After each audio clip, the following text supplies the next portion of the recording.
Good morning, students. Welcome once again to 11th Standard English class. We will continue with the lesson Convocation Address. Now we'll see the sixth paragraph. The role of the university today is not cloistered. The meaning of cloistered is restricted and confined as in the past. Its functions has been enlarged, not in its fundamentals, but in its domain.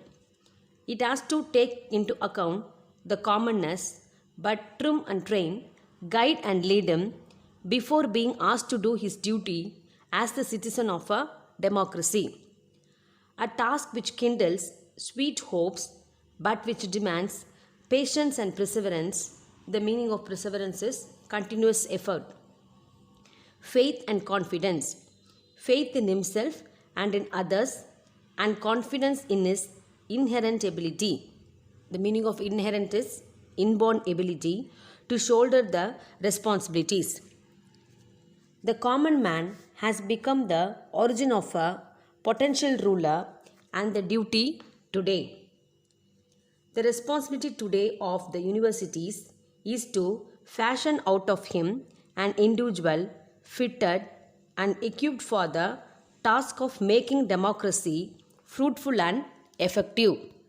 Now, explanation for this paragraph. Nowadays, the university's role is not restricted or limited as in the past. Its functions has been enlarged in its area and not in its fundamentals. It has to take into account the state of generality. However, before asking a person to do his duty as a citizen of a democracy, the university has to trim and train, guide and lead him. This assignment will ignite sweet hopes in him, but it will demand patience, continuous effort, faith and confidence. Here, faith denotes faith in oneself and in others also. Similarly, confidence is to be reflected in his inborn ability to take the responsibilities. The common man has become the provenance, that is birthplace, of an able ruler. Therefore, the university's responsibility is to shape an individual to be fitted and equipped so that the duty of making democracy as fruitful and effective one. Now, we move on to the next paragraph. While addressing the University of Brussels, Dr. S. Radhakrishnan, our former president, made the following statement. For its proper functioning, democracy requires more qualities than other forms of government. It is in the universities that we can develop the true spirit of democracy, appreciation of others' points of view, and adjustment of differences through discussions. It can be kept healthy and strong by the exercise of individual responsibility and judgment. In universities, we have to recall the struggles of the past and realize the perils and possibilities, the challenges and opportunities of the present. Explanation for this paragraph. Once, our former president, Dr. S. Radhakrishnan, delivered a speech at the University of Brussels. There, he told that democracy required more qualities than other forms of government for its proper functioning. He further told that the true spirit of democracy, appreciation of others' points of view, and adjustment of differences by the way of discussions could be developed in the universities only. The exercise of individual responsibility and judgment would keep democracy healthy and strong. In the universities, we have to recall the struggles of the past. We have to realize the dangers and possibilities, the challenges and opportunities of the present. Now we move on to the next paragraph.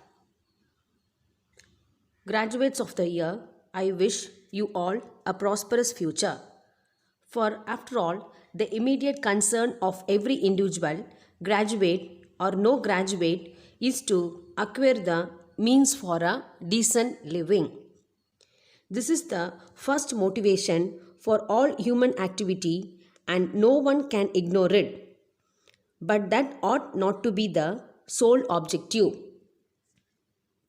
Something higher and nobler than mere individual material advancement is expected of you. For remember that this university education is a privilege that you enjoy, for which you are deeply indebted to the community of which you are a member. The meaning of indebted is obliged to repay. Now we'll see the explanation for this paragraph. Arignar Anna once again wishes a prosperous future to all the graduates of the year. For every individual, whether he is a graduate or not, the immediate concern is to acquire the method for a decent living. Nobody can disregard it, as it is the first motivation for all human activity. But we shall not consider that finding out a way for a decent living alone is the only objective that we have to pursue. The outgoing students have to remember that the university education is an advantage for them. In this way, they are deeply obliged to repay to the community they belong. So, they have to contribute something higher and nobler apart from mere individual material advancement. The next paragraph. Most of the money needed for maintaining institutions of higher education come from the revenues collected from the community through the state, and a good proportion of that revenue comes from the tillers and the toilers. The meaning of tillers, person who produce crops or raise animals. The meaning of toilers is workers. Men who did not enjoy this privilege. Men who willingly submit themselves to discomfort so that they can enable the next generation to lead a better life. Graduates may ask you, how are you going to repay? What is to be your contribution to the social chest on which you have drawn so largely? Unless you replenish, the meaning is refill it richly, coming generations will find only an empty coffer. Explanation for this paragraph. The state collects revenues from the community and most of the amount is spent for maintaining institutions of higher education. A good percentage of the revenue comes from the cultivators and the workers. They have not enjoyed any advantages. They put forward themselves willingly to discomfort so that they can enable the next generation to lead a better life. Anna asked the graduates how they are going to repay their debts to the community. The students have drawn so largely from such revenues and have enjoyed the university education. At this juncture, Anna asked them what will be their contributions to the social treasury. Anna apprises that if they don't refill the treasury generously, only an empty coffer will be left for the coming generations. Now we move on to the next paragraph. Your superior education increases your responsibility to society, and therefore, apart from or along with your own individual advancement, society has got a right to expect an adequate return from you. Not so much in terms of money as in terms of service, in toning up society, in bringing light into the dark alleys, sunshine into digny places, solace into the afflicted, hope unto the despondent, The meaning of despondent is depressed and a new life unto everyone. Explanation for this paragraph. Arignar Anna further tells that the graduates' superior education increases their responsibilities to society. Therefore, society has got a right to expect a sufficient return from them. It may be apart from or along with their own individual advancement. They can repay their debt only in terms of money, but also in terms of service. Anna explains the modes of services like toning up society, bringing light into the dark lanes, sunshine into dark places, comfort into the distressed people, hope into frustrated, and a new life to every individual citizen. Now we move on to the next paragraph. Unless service is the outcome, the sermons become sweet nothings. The meaning of sermons is speeches on moral subject. As Jefferson stated, we must dream of an aristocracy of achievements arising out of a democracy of opportunities. Explanation for this paragraph. Anna says that if service is not a result, then speeches on moral subjects will become waste. He quotes Jefferson's statement that we must dream of an aristocracy of achievements arising out of a democracy of opportunities. Next paragraph. And when I seek your help and cooperation in the supreme task of serving society, please do not wink and smile and say, it is all so easy to say. I am not unaware of the difficulties in the way, nor am I going to brush aside the influence of the environment on you. Maybe the world in which you are to begin the journey is one which will dim your hope, disturb your determination. You may come face to face with the unpleasant sight of practices widely differing from the principles inculcated in you. You may find self-seekers enthroned and the patient worker decried. Tyranny of all sorts may stare at you, and every step you take will be a struggle.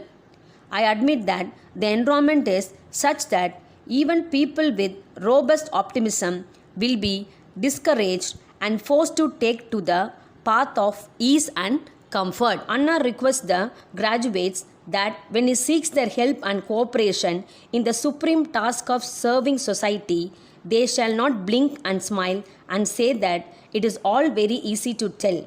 He states that he is aware of the difficulties in the way and is not going to ignore the influence of the environment on them. When they begin their journey in the world, they may dim their hope or disturb their determination. They may encounter face to face with unpleasant sight of activities which are against the principles instilled in them. They may find selfish people crowned and the calm worker condemned. Tyranny of all kinds may stare at them, and every step they take will be a struggle. Anna admits that the environment is such that even people who have strong optimism will be discouraged and forced to take to an easy and comfortable path. We move on to the next paragraph. But we should also realize that a continuous stream of men and women endowed, the meaning of endowed is gifted, with the spirit of service have been carrying on the crusade, the meaning of crusade is campaign for a good cause, successfully and have conferred rich benefits on humanity. Explanation. However, we should also understand that a large number of men and women gifted with the service mindedness have been campaigning successfully and have given rich benefit on humanity. Now we'll see in the book. We, the Tamilians, have been holding afloat this ideal for more than 2000 years as expressed in Purananuru 182.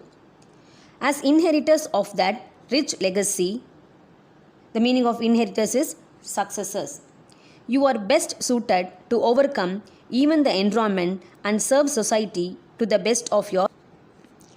Now we'll see the explanation. Anna points out that we, the Tamilians, have been holding this perfect principle on high esteem for more than 2000 years.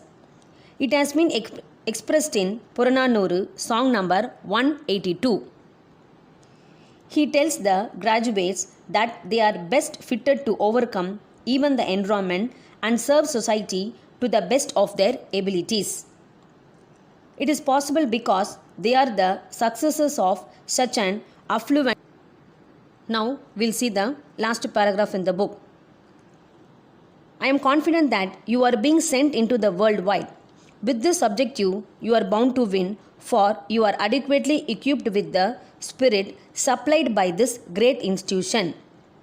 May your life be a bright one, and may its luster brighten the entire land. Accept my congratulations and march onwards towards the land of smiles. Explanation for the last paragraph.